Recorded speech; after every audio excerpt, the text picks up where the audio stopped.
नमस्कार मित्रांनो आणि स्वागत आहे तुमचं एका छोट्याशा नवीन व्हिडिओमध्ये। मित्रांनो, तुमच्या गाडीला 3 वर्ष झाली असेल किंवा तुम्ही सीएनजी इन्स्टॉल केल्याला 3 वर्ष झाली असेल तर ही व्हिडिओ नक्की बघा। मित्रांनो, आपण जिथे पेट्रोल भरतो किंवा सीएनजीचा वॉल असतो तिथे आपल्याला एक अशा प्रकारची प्लेट दिलेली असते।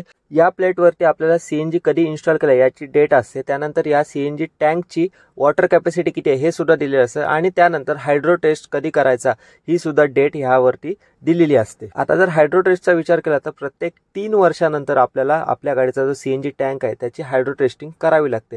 त्यासाठी हायड्रो टेस्टिंग स्टेशन असतात, म्हणजे बरेचसे असे शॉप असतात जिथे तुम्हाला 334 बारचा जो प्रेशर आहे तो आपल्या सीएनजी टँक मध्ये टाकला जातो आणि मग तिथे आपल्या सीएनजी टँकची टेस्टिंग होते। त्यासाठी आपल्याला पूर्ण जो वॉल वगैरे आहे, हा जो आपला फिलिंग वॉल आहे, त्यानंतर आतमधले जे सीएनजी टँक जवळचे जे वॉल आहेत, त्यानंतर पाईपलाईन वगैरे आहे, त्यानंतर इनलेट पाईप आहे, त्यानंतर आउटलेट पाईप आहे, त्यानंतर ऑटो कट ऑफ स्विच जो आहे त्या सर्व गोष्टी खोलल्या जातात। त्या सर्व गोष्टींची टेस्टिंग केली जाते, चेकिंग केली जाते।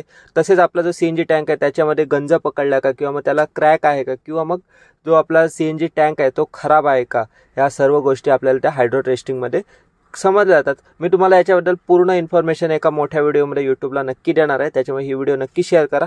आणि जर तुमच्या गाडीचा सीएनजी बाटला टेस्टिंग झाला नसेल तर तो नक्की करून घ्या। प्रत्येकी 3 वर्षानंतर आपल्याला ही गोष्ट करणं गरजेचं आहे, नाहीतर मोठं नुकसान होणार आहे।